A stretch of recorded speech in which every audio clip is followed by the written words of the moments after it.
சமூகத்துல ஏற்றத்தாழ்வு ஏற்படுத்துறவங்க எல்லாம் நடுங்கி போயிடுவாங்க. வகுப்புவாரி பிரதிநிதித்துவத்தையும் சாதிய ஒடுக்குமுறையையும் நிலைநிறுத்த போராடின மாபெரும் தலைவர், அவரையும் எங்கள் வழிகாட்டி என்று சொல்வதில் பெருமை கொள்கிறோம்.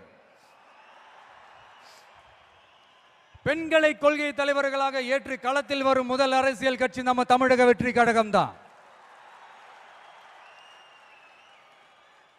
அப்படி நாம வழிகாட்டி தலைவர்களாக ஏற்ற 2 பெண்கள்ல ஒருத்தர், ஆக பெரும் வீராங்கனை, இந்த மண்ணை கட்டியாண்ட பேரரசி வேலு நாச்சியார்.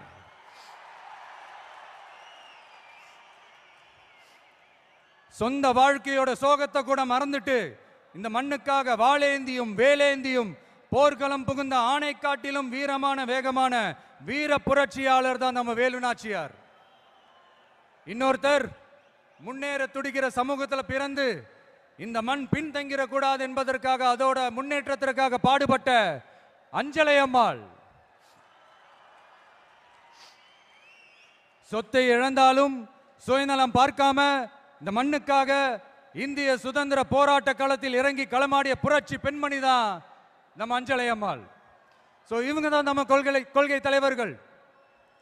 இவங்களை நாம உறுதியாக பின்பற்றுவதே நமது மதச்சார்பின்மைக்கும் சமுதாய நல்லிணத்திற்குமான மிகப்பெரிய சான்றாக இருக்கும்.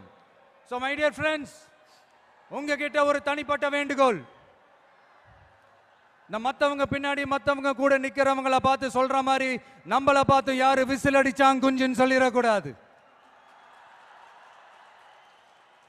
நம்மளுடைய கொள்கை கோட்பாடுகளையும் வழிகாட்டி தலைவர்களையும் மனசுல நிறுத்தி நாம செயல்படுறத பார்த்து இவங்க வேகமானவங்க ஆனா விவேகமானவங்கன்னு சொல்லணும். எல்லாரும் அப்படி சொல்ல வைக்கிற மாதிரி நாம செயல்படணும். எஸ், சொல்லல முக்கியம், செயல் செயல் செயல் தான் முக்கியம்.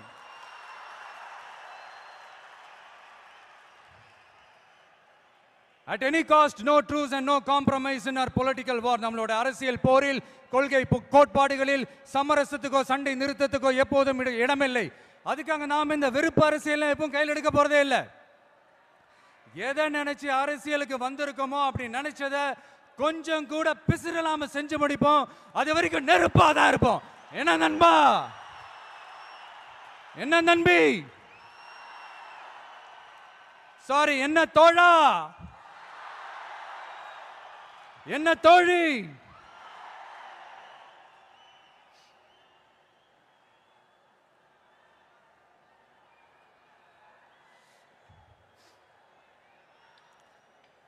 இந்த அரசியல்லாம் நமக்கு எதுக்குங்க? நாம பாட்டுக்கு நடிச்சோமா 4 காசு பார்த்தோமான்னு இருக்கலான்னு தான் ஆரம்பத்தில் நானும் நினைச்சேன். ஆனா நாம மட்டும் நல்லா இருக்கணும்னு நினைக்கிறது சுயநலம் இல்லையா?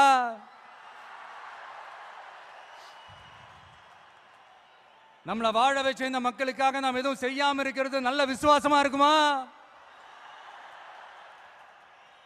ஒரு லெவலுக்கு மேல காசு சேர்த்து என்ன செய்ய போறோம்? நமக்கு இந்த வாழ்க்கையை கொடுத்த நம்ம மக்களுக்கு நாம என்னதான் செய்ய போறோம்? இப்படிலாம் ஏகப்பட்ட கேள்விகள் மனசுக்குள்ள வந்துகிட்டே இருந்தது. இப்படி எல்லா கேள்விகளுக்கும் ஒட்டுமொத்தமா ஒரு விடையை கண்டுபிடிக்க யோசிச்சப்பதான் அரசியல் அப்படின்னு ஒரு விடை கிடைச்சது. சரி, இந்த அரசியல் எப்படிப்பட்டது, நம்மளால ஹேண்டில் பண்ண முடியுமா, இது நம்ம இயல்புக்கு செட் ஆகுமா, இப்படி இன்னும் எக்ஸ்ட்ரா கேள்விகள் வேற வந்து ஏதோ பூதம் கிளம்பி வந்த மாதிரி வந்துகிட்டே இருந்தது. இப்படி எல்லாத்தையும் பூத கண்ணாடி வச்சு பார்த்துக்கிட்டே இருந்தா எதுவும் உருப்படியா செய்ய முடியாது. சில விஷயங்கள்ல பின் விளைவுகளை பத்தி யோசிக்காம இறங்கி அடிச்சாதான் நம்மள நம்புறவங்களுக்கு நல்லது செய்ய முடியும்னு இங்க தோணுச்சு. அதான் இறங்கியாச்சு. இனி ஏதா பத்தி யோசிக்க கூடாது. ஆனா எடுத்து வைக்கிற ஒவ்வொரு அடியிலையும் யோசனையும் நிதானமும் இருக்கணும்னு தான் முடிவு பண்ணி தான் வந்திருக்கிறோம். நாம யாரு, நாம எவ்வளவு ஸ்ட்ராங் அப்படிங்கறதெல்லாம் சும்மா வாயில சொல்லக்கூடாது, செயல்ல காட்டணும். அதை நிரூபிக்க அரசியல்ல நம்ம என்ன ஸ்டாண்ட் எடுக்க போறோங்கிறது தான் ரொம்ப இம்பார்ட்டன்ட். ஏன்னா அதுதான் நம்மளுடைய எதிரிகள் யாருன்னு சொல்லும்.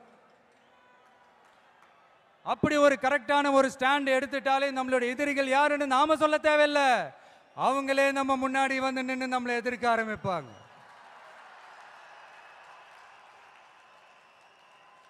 எதிரிகள் இல்லாத வெற்றி வேணும்னா இருக்கலாம், ஆனா களம் இருக்க முடியாது. அந்த களத்துல நம்ம வெற்றியை தீர்மானிக்கிறதே நம்மளுடைய எதிரிகள் தானே. நாம கட்சி அனௌன்ஸ் பண்ணப்பவே, அதாவது பிறப்புக்கும் எல்லா உயிர்க்கும்னு திருக்குறளோட உயிர் நாதத்தை நம்மளுடைய அடிப்படை கோட்பாடா கொள்கையை அறிவிச்சப்பவே நம்மளுடைய உண்மையான எதிரி யாருன்னு டிக்ளேர் பண்ணிட்டோம். பிறப்பை வச்சு ஏற்றத்தாழ்வு இல்லவே இல்லை, அது கூடவே கூடாதுன்னு ஒரு சமதர்ம சமத்துவ கொள்கையை கையில் எடுத்தப்பவே இங்க கொஞ்சம் கதறல் சத்தம் கேட்க ஆரம்பிச்சது.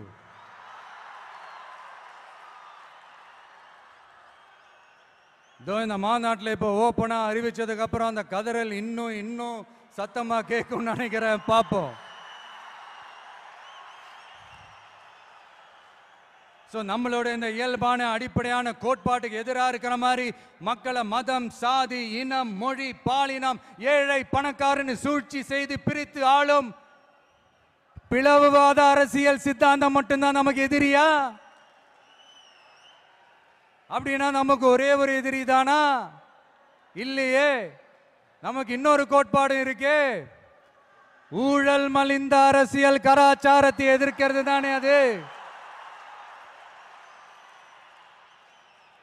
அடாடாடாடா, இந்த ஊழல் இருக்கே, அது அப்படியே எல்லார் வாழ்க்கையிலையும் பழகி போய் அப்படியே வாழ்ந்துட்டு இருக்கிறோம். இது ஒரு வைரஸ் மாதிரி அப்படியே பரவி கிடக்கு. இது எந்த அளவுக்கு 100% ஒழிக்க முடியுமான்னு எனக்கு தெரியல. பட் வேற வழி இல்லை, அதை ஒழிச்சு தான் ஆகணும். அது வேற கதை, அதுக்கு நம்ம அப்புறமா வருவோம். அதாவது என்ன சொல்ல வந்தேன்னா, இந்த பிளவுவாத சக்திகள் கூட நம்ம ஈஸியா யாருன்னு கண்டுபிடிச்சிடலாம். ஏன்னா அது ஒரு மதம் பிடிச்ச யானை மாதிரி. அது பண்ற அராஜகத்திலே ஆபியஸா நம்ம கண்ணுக்கு தெரிஞ்சிடும். அதுவும் இல்லாம அதுவே அதை காட்டியும் கொடுத்துரும். ஆனா இந்த கரப்ஷன் இருக்கே,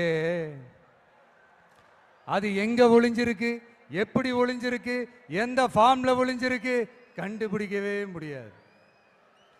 கருத்தியல் பேசி கொள்கை நாடகம் போடும், கலாச்சார பாதுகாப்பு வேஷமும் போடும்.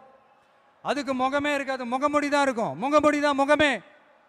இப்படி முகமுடி போட்ட கரப்ஷன் கபடதாரிகள் தான் இப்ப நம்ம கூடவே இருந்துகிட்டு இப்போ இங்க நம்மள ஆண்டுகிட்டு இருக்காங்க. எஸ், ஐ ரிப்பீட், நம்மளுடைய ஒரு எதிரி பிளவுவாத சக்திகள், நம்மளுடைய இன்னொரு எதிரி இந்த கரப்ஷன் கபடதாரிகள். நம்ம மக்களுக்கு தெளிவா தெரியும் யார் இங்க வரணும், யார் இங்க வரவே கூடாது. ஏன்னா இது மதச்சார்பின்மை பேசுற தமிழ்நாட்டு மண். பெரியார், அண்ணா, பெருந்தலைவர் காமராஜர்,